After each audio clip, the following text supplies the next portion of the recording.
ഇറങ്ങിങ്ങാട് സമയമില്ല. സ്ത്രീകൾ കേറാൻ ഈ ഫുട്ബോളിൽ നിന്ന് മാറിക്കൊടുത്തൂടെ ക്ലീനർമാർക്ക്? സ്ത്രീകളോ? സ്റ്റുഡൻസ് അല്ലേ, കൊച്ചുകുട്ടികൾ. അങ്ങനെ കളിയാക്കൊന്നും വേണ്ട. ഏത് പ്രായത്തിലായാലും പഠിക്കാൻ പോകുന്ന സ്റ്റുഡൻസ് തന്നെയാണ്. അല്ലെങ്കിൽ നിങ്ങൾ ബസ് ജീവനക്കാർക്ക് വിദ്യാർത്ഥികളോട് അലർജി അല്ലേ? അതെ, ഒന്ന് പറയുന്ന വഴി തന്നെ ഇറങ്ങി തൊട്ടുരുമീൻ അങ്ങനെ സൂചിക്കണ്ട. പിന്നെ തൊട്ടുരുമാൻ പറ്റൊരു ഉരുപ്പടി അല്ല, നീലക്കുരുവി കേറിയാട്ടെ.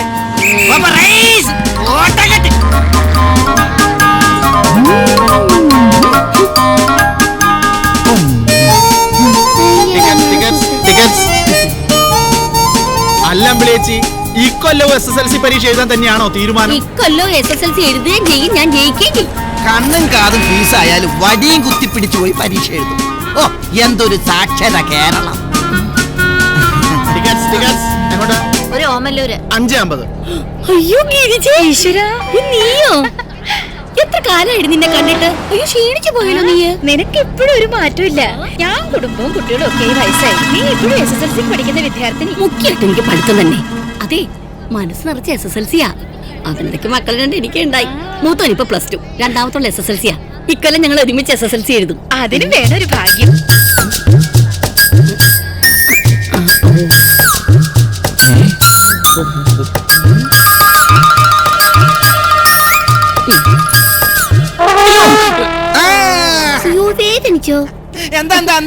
അതെ, എന്റെ കയ്യിൽ നിന്ന് പിന്നെ നടന്നു എന്ന് ഇയാളെ കുത്തി. ആണോ? കുത്തുകൊണ്ടില്ലേ? ഇനി ഒന്ന് മാറി പാസഞ്ചറെ. അത് എന്റെ സൗകര്യ. ടിക്കറ്റ് എടുത്ത യാത്രക്കാരനെ ഞാൻ ഇരിക്കണോ മാറി നിൽക്കണോന്ന് ഞാൻ തീരുമാനിക്കും. അതിന് നീ പോയി പെണ്ണ് കെട്ടി അവളെ കൊണ്ട് കയറി. ഇവളുടെ കാര്യം തീരുമാനിക്കുന്നത് ഞാനാ. അല്ല, അത് തീരുമാനിക്കാൻ താനാരാ? മഹിളാ സമാജ മണ്ഡലം പ്രസിഡന്റാ. ഈ മഹിളയുടെ പ്രസിഡന്റ് ഞാനാടോ. എന്റെ 2 കുട്ടികളെ പ്രസവിച്ച കന്യകയാണ് സ്റ്റുഡന്റ്. മാറിക്കടോ. എന്നെ കൊണ്ട് തൊടിയിക്കണില്ല, പിന്നെയാണ് വേറൊരുത്തൻ. അമ്പിളി, സേഫ്റ്റി പിന്ന് കയ്യിൽ തന്നെ ഉണ്ടല്ലോ. ഓ, ഇഷ്ടം പോലെ. എന്നെ പോലുള്ള വിദ്യാർത്ഥികളുടെ ജീവിതം സേഫ് ആക്കണമെങ്കിലേ ശരീരം മുഴുവൻ സേഫ്റ്റി പിൻ ഉണ്ടെങ്കിലേ പറ്റും. എന്തേ ഇത്ര ഇളിക്കാൻ? അല്ല, സംഭവാമി യുഗേ എന്ന് കേട്ടിട്ടുണ്ട്. ഇപ്പൊ കണ്ട്. എന്റെ അമ്മാവന് ഇത് തന്നെയായിരുന്നു പണി. എന്ത് സംഭവാമി യുഗേ? അല്ലല്ല, പലിശ കൊടുക്കല്. എന്നിട്ടിപ്പൊ എന്തായി? ഹാർട്ട് അറ്റാക്ക് വന്നല്ലേ മരിച്ചത്? ഇവിടത്തെ ഹാർട്ട് അറ്റാക്ക് ഒക്കെ നല്ലതല്ലേ, ഒന്നും അറിയാതെ മരിക്കാൻ. അങ്ങനത്തെ അറ്റാക്ക് അല്ല, ഹാർട്ടിന്റെ മോളിൽ കൂടി ലോറിയുടെ ടയർ കയറി അറ്റാക്ക് ആയിട്ടല്ലേ മരിച്ചത്. കയറ്റല്ല, കളക്ട് ചെയ്യാ. പലിശ. ഞാൻ ആ കിണറിന്റെ മൂലയിലുണ്ടാവും. ഞാൻ വിളിച്ചതേ അത് മനസ്സിലായി. അതന്നെ, നാളെ സെരീന ആർട്ടിന്റെ ഡോക്ടറെ കാണിക്കേണ്ട ദിവസം തൃശ്ശൂര് പോണം. നിങ്ങൾ ഇതെന്ത് മാർപ്പാപ്പയാന്ന്? ഒരു കല്യാണക്കാരി ഒത്തു വരുമ്പോ അവരോട് ഹാർട്ടിന് സുഖമില്ല എന്ന് കുട്ടിപ്പാടി നടക്കുക. എന്തേ? കുന്തം മങ്കരയിന്ന് വന്ന കൂട്ടർ ഒഴിഞ്ഞു, ഒത്തു നടന്നു എന്ന് വിചാരിച്ചതാ. അത്രയ്ക്ക് മെനക്കെട്ടതാ ഞാൻ. കൊറേയൊക്കെ നമ്മൾ മറച്ചു വെക്കണം. കല്യാണക്കാരികൾ അങ്ങനെ നടക്കൂ. അങ്ങനൊരു കല്യാണം എന്റെ പെങ്ങളുകുട്ടിക്ക് നടക്കണ്ട. മുൻകൂട്ടി പറയാതെ കല്യാണം കഴിഞ്ഞ് ഒരു പുരയിൽ ചെന്ന് കയറി കുറെ കാലം കഴിഞ്ഞിട്ട് ഞമ്മള് പറ്റിച്ചാണെന്ന് പറഞ്ഞ് ഓല് തിരിച്ചിങ്ങോട്ട് കൊണ്ടുവന്ന് ആക്കിയാലോ? ആലോനയിലെ മുടങ്ങിപ്പോണ ഒരു കല്യാണത്തിന്റെ വേദനയല്ലോ ആ വേദന. നടക്കും. ഓക്കൊരാളെ കാണിച്ചു തരാണ്ടിരിക്കൂല പഠിച്ചു. എത്ര റുപ്യ വേണ്ടി വരും? അറിയാലോ, ഞമ്മളെ ആശുപത്രി ചികിത്സയൊക്കെ. എഴുതിയ മരുന്ന് പറഞ്ഞ ടെസ്റ്റ്. അരിയും തുണിയും വാങ്ങണോടത്തും പുര വെക്കണോടത്തും ഒക്കെ ഞമ്മളെ ലാഭതുപോലെ ചെയ്താൽ മതി. ആരോഗ്യത്തിന്റെ കാര്യം ആരാന്റെ കയ്യിലല്ലേ? അത് യാതൊരു കരുണയില്ലാത്ത കച്ചവടക്കാരുടെ കയ്യിൽ. ഒരു 5000 ഉറുപ്പ്യെങ്കിലും ഇല്ലാണ്ട് അങ്ങോട്ട് കയറി ചെല്ലാനുള്ള ധൈര്യമൊക്കെയില്ല. വെറുതെയാണോ? എന്ത് അസുഖം വന്നാലും ഞാൻ ഈ ദശമൂലാരിഷ്ടം മാത്രം കുടിക്കുന്നത്. ഇപ്പൊ കഴിച്ച ദശമൂലാരിഷ്ടം ശ്രീനെ എന്താ കുഞ്ഞാക്ക? ഒന്നിടന്നേ, ഞാനേ നാളെ ഒരു വൈക്ക് പോവാ. ഈ ഒന്ന് കരുത്. പണിയില്ലാണ്ട് നിൽക്കുക കുഞ്ഞാക്ക. പടച്ചോൻ നല്ലത് വരുത്തും. പടച്ചോയ്ക്ക് മാത്രല്ലടോ, എല്ലാവർക്കും നല്ലത് വരുത്തും. എല്ലാരെയും പടച്ചോനല്ലേ പടച്ചോൻ. ഉമ്മ, നിങ്ങളുടെ പുന്നാര വനിത വായന കുറച്ച് നേരത്തേക്ക് നിർത്തി. ഉമ്മാക്കറിയോ ഇതിപ്പോ എന്താ കാര്യം? ഉപ്പാന്റെ ഭൂമി കച്ചവടത്തിന് കണ്ണി കണ്ടവരുടെ കാശ് കടം വാങ്ങി അഡ്വാൻസ് കൊടുക്കൽ കുഞ്ഞാക്കാന്റെ ജോലി. എന്നിട്ടോ കച്ചവടത്തിന്റെ ലാഭം ഉപ്പാന്റെ പോക്കറ്റിലും. ഒരു 1100 ഉറുപ്പ്യായിട്ട് ഇറങ്ങിക്കോളും. കുറെ കാലായിട്ട് 1100 ഉറുപ്പ്യായിട്ട് ഞാൻ ഇനി ഇറങ്ങും. അനക്ക് അത്രയ്ക്കേ മനസ്സിലാവൂ. ചിലക്കാനല്ലാതെ ബുദ്ധിയൊന്നുമില്ലല്ലോ. ലാഭനഷ്ടല്ല കാര്യം. സുൽത്താൻ വീട്ടില് മൂസക്കാന്റെ മൂത്ത മരുമോൻ അങ്ങാടിയില് മാനം കെട്ട അതിന്റെ മാനക്കേട് ആർക്കാ? സുൽത്താൻ വീടിന് ആണല്ലോ. അത് പുയ്യാപ്പിള പറഞ്ഞ നേര്. ഈ പുയ്യാപ്പിള എന്നും നേരെ പറഞ്ഞിട്ടുള്ളൂ. കേൾക്കണവർക്ക് ഒന്ന് വളഞ്ഞു തോന്നും. അതെന്റെ ഈ ഇല്ലാത്ത കോങ്കണ്ണ് ഉണ്ടെന്ന് തോന്നണ പോലെയാ. ഇവൻ ഈ കുഞ്ഞാക്കാന്ന് പറഞ്ഞ് പാടി പോഴ്ത്തി നടക്കുന്ന സക്കീർ ഹുസൈൻ അമ്മായിന്റെ മോനാണ്. ഞാൻ കുറ്റം പറയല്ല. ഞമ്മളൊട്ട് അതിന് സമ്മതിക്കില്ല.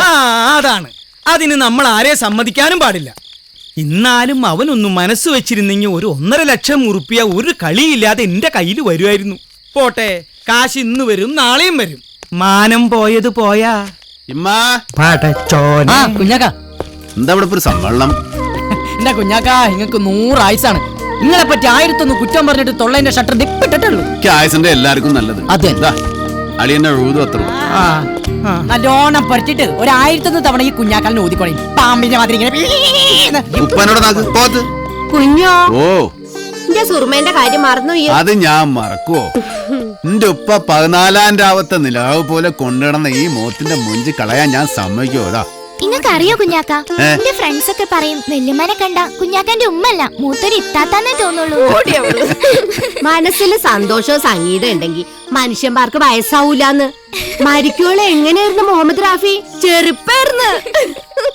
മനസ്സിൽ സംഗീതം ഉണ്ടായിരുന്ന ആള് തന്നെയല്ലേ മാലപ്പറമ്പിലെ മൊയ്തീൻ കുട്ടി. 32-ാം വയസ്സിൽ വെടി തീർന്നില്ലേ? തള്ള വയസ്സാം കാലത്ത് ഓരോരോ കണ്ടുപിടുത്തങ്ങളായിട്ട് ഇറങ്ങിയേക്ക. നിങ്ങക്ക് 2 ഗൈഡ് ഇനിയിപ്പ അതിന്റെ പേരിൽ പരിപ്പ് താറാറുണ്ട്. ഞാൻ പറഞ്ഞില്ലേ കുഞ്ഞാക്ക മറക്കൂലെന്ന്.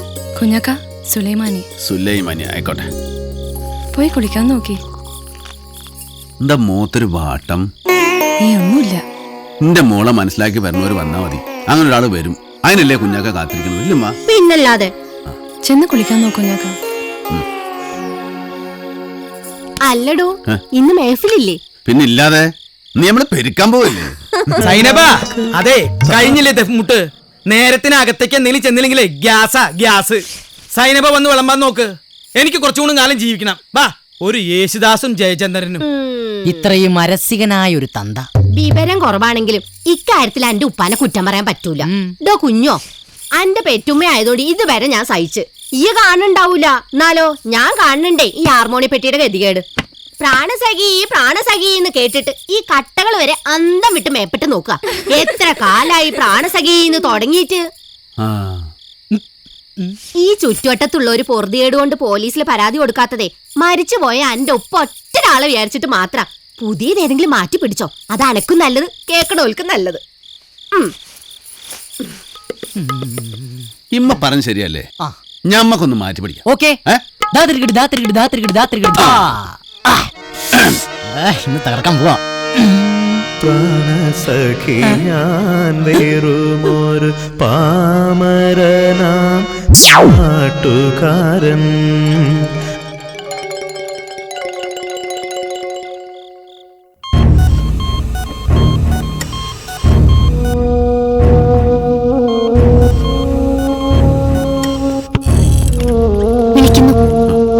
ഒരു രോഗിയാണെന്നുള്ള തോന്നൽ സെലീനയ്ക്കും പാടില്ല, വീട്ടിലുള്ളവർക്കും. സാധാരണ റൊമാറ്റിക് ആർത്രൈറ്റിസ് ബാധിച്ച കുട്ടികളുടെ ചികിത്സാ കാര്യത്തിൽ സംഭവിക്കാറുള്ളത് ഇടയ്ക്ക് വെച്ച് മുടങ്ങും, അല്ലെങ്കിൽ വല്ലപ്പോഴും തോന്നിയ പോലെ. അങ്ങനെയൊക്കെ വരുന്നതുകൊണ്ടാണ് അപകടങ്ങൾ സംഭവിക്കുന്നത്. സെലീനയുടെ ചികിത്സാ കാര്യത്തിൽ നിങ്ങളെ ഞാൻ സമ്മതിച്ചിരിക്കുന്നു മിസ്റ്റർ സക്കീർ ഹുസൈൻ. 2ാം ക്ലാസ്സിൽ പഠിക്കുമ്പോൾ വന്ന ഒരു പനി, ഒരു സന്ധിവേന, 2-3 ദിവസം കൊണ്ട് ഭേദാവെന്ന് വിചാരിച്ചു. ഒരു നിസ്സാര കൊണക്കെട്. കാലം മുഴുവൻ എന്റെ മോൾ അനുഭവിച്ചു കൂട്ടിയത്. ഇനി വിവാഹവും കാര്യമൊക്കെ ആവാം. 35 വയസ്സ് വരെ ഇഞ്ചക്ഷൻ മുടങ്ങരുതെന്ന് മാത്രം. നിങ്ങളോട് നന്ദി പറയണത് എങ്ങനെയാണെന്ന് അറിയില്ല. ദൈവത്തോട് പറയാ. இந்த வாரம் എന്തായാലും ഞാൻ കോയമ്പത്തൂർക്ക് വരും. അത് ശരിയാ, ഞാൻ എന്തിനാ തമിഴ് പറഞ്ഞ് ബുദ്ധിമുട്ടണല്ലേ? വരൂന്ന് പറഞ്ഞ് ഞാൻ വന്നിരിക്കും. ഞാൻ പിന്നെ വിളിക്കാം. കുഞ്ഞാക്ക ഇങ്ങോട്ട് വന്നോ? ഇല്ലെന്തേ? വണ്ടി പോലീസ് സ്റ്റേഷനിൽ പിടിച്ചിട്ടിരിക്കുക. സ്റ്റേഷനിൽ പിടിച്ചിട്ട് കുഞ്ഞാക്ക ഓട്ട വിടണ്ട. കുഞ്ഞാക്ക, ഈ ഇന്ന് വണ്ടി പോയില്ലേ? വണ്ടി പോയി. വണ്ടി പോയോ? എന്താണ്ടത്? വണ്ടി പോലീസ് പിടിച്ചോണ്ട് പോയിന്ന്. റോട്ടിംഗ് അശോകൻ ആശുപത്രിയിൽ അഡ്മിറ്റ് ആയി നമുക്കെതിരെ കേസ് ഉണ്ടാക്കിയിരിക്കുക. പട്ടാപ്പകൽ ഗുണ്ടായിസം, നടു റോഡിൽ അടിപിടി, വധശ്രമം. നിങ്ങൾ ഈ ബസ് ജീവനക്കാരെന്ന് പറഞ്ഞാൽ എന്താ ഭീകരന്മാരാ? ചെക്കിംഗ് ഇൻസ്പെക്ടർ അശോകനെ നടു റോഡിലിട്ട് കൊല്ലാൻ ശ്രമിച്ചു. താൻ വധശ്രമത്തിന് അവർ കേസ് കൊടുത്തിരിക്കുന്നത്. എന്താ തനിക്കൊന്നും പറയാനില്ലേ? എന്തുകോ കാര്യങ്ങളൊക്കെ ബാലകൃഷ്ണൻ സാർ പറഞ്ഞു കഴിഞ്ഞില്ലേ? ഇനിയിപ്പോ ഞാൻ എന്ത് പറയാനാ? സംശയമുള്ളവർക്കെല്ലാം തീർത്തു കൊടുക്കേണ്ട കാര്യമുള്ളൂ. അപ്പൊ താൻ അയാളെ കൊല്ലാൻ ശ്രമിച്ചു പോലീസ് സ്റ്റേഷനിൽ മൊഴി തരാണോ? അങ്ങനെ ഞാനൊന്നും മൊഴിഞ്ഞേരാൻ വേണ്ടിട്ടല്ലേ നിങ്ങൾ ഈ 4-ാം തരം കള്ളക്കേസ് ഉണ്ടാക്കിയിരിക്കണത്? സക്കീറേ, എന്റെ സാറേ, ആരും എന്തൊക്കെയോ നിങ്ങൾ എഴുതി പഠിപ്പിച്ച് അത് നിങ്ങൾ എന്നെ വായിച്ച് കേൾപ്പിച്ചു. രാവന്തിയോളം റോട്ടുമിക്കണം നെട്ടോട്ട് ഓടിയാലും പായാരം തീരാത്തോറാ ഞങ്ങൾ ഈ വണ്ടിപ്പണിക്കാരെ. എന്റെ ഒരു ട്രിപ്പ് അപ്പൊ നിങ്ങൾ കൊളാക്കിക്കണം. അശോകൻ ചത്തിട്ടൊന്നുമില്ലല്ലോ, ആശുപത്രിയിലല്ലേ. അതും ഇല്ലാത്ത പരിക്കുണ്ടാക്കി ഇല്ലാത്ത കേസുണ്ടാക്കി എന്നെ കുരുക്കാൻ. ആയിക്കോട്ടെ, നിങ്ങളെല്ലാരും കൂടെ എന്നെ അങ്ങോട്ട് ഉണ്ടാക്കി ഞാൻ നിന്ന് തരാം. ഏത് ജയിലിലാ പോയി കിടക്കണമെന്ന് പറഞ്ഞാൽ മതി, കിടന്നോളാം. പക്ഷേ എന്റെ വണ്ടി പിടിച്ച് സ്റ്റേഷനിൽ ഇടരുത്, ട്രിപ്പ് മുടക്കരുത്. ഞാൻ മാത്രല്ല, വേറെയും കുറെ പാവപ്പെട്ട മനുഷ്യന്മാരെ കഞ്ഞിയാറ്. ഓന് കൊടുക്കേണ്ടതേ ഞാൻ കൊടുത്തിട്ടുള്ളൂ. ഓനെ പോലത്തെ മൃഗങ്ങൾ ചവിട്ടി റോട്ടുമിലിട്ട പല മക്കളും ആശുപത്രിയിലും ഐസിയിലും കിടക്കണ്ട്, ഇപ്പോഴും കിടക്കണ്ട്. കുറെ എണ്ണത്തിന് ജീവനും പോയിട്ടുണ്ട്. നഞ്ചെന്തിനാ സാർ നാനായി? മൊത്തം വണ്ടിപ്പണിക്കാരെ നാട്ടുകാരെ ശത്രുക്കളാക്കാൻ ഓനെ പോലത്തെ 4 നായ്ക്കൾ പോരെ. അതുകൊണ്ട് മുൻകൂറായിട്ട് പറയണം, അമ്മാതിരി പോക്കിരിത്തരം കാണിച്ച ഓനെന്നല്ല ആര് കാണിച്ചാലും ആട്ടി ഉറപ്പാ. അപ്പൊ നീ നിയമം കയ്യിലെടുത്ത് ഇറങ്ങും. നിങ്ങളെ പോലുള്ളവർക്ക് എടുത്താ പൊന്തിയില്ലെങ്കിൽ ഇന്നെ പോലുള്ളവർ എടുക്കും. ഓ, എന്നാ പിന്നെ വണ്ടി ഞാൻ വിട്ടു തരില്ല. വണ്ടി നിങ്ങൾ വിടണ്ട, അതിന്റെ ഡ്രൈവർ വിട്ടോളൂ. വധശ്രമം അത് ചെയ്ത ഞാനാ, എന്റെ വണ്ടിയല്ല, അതിലെ പണിക്കാരുമല്ല. എവിടെ ഒപ്പിടുണ്ട് പറഞ്ഞോളി.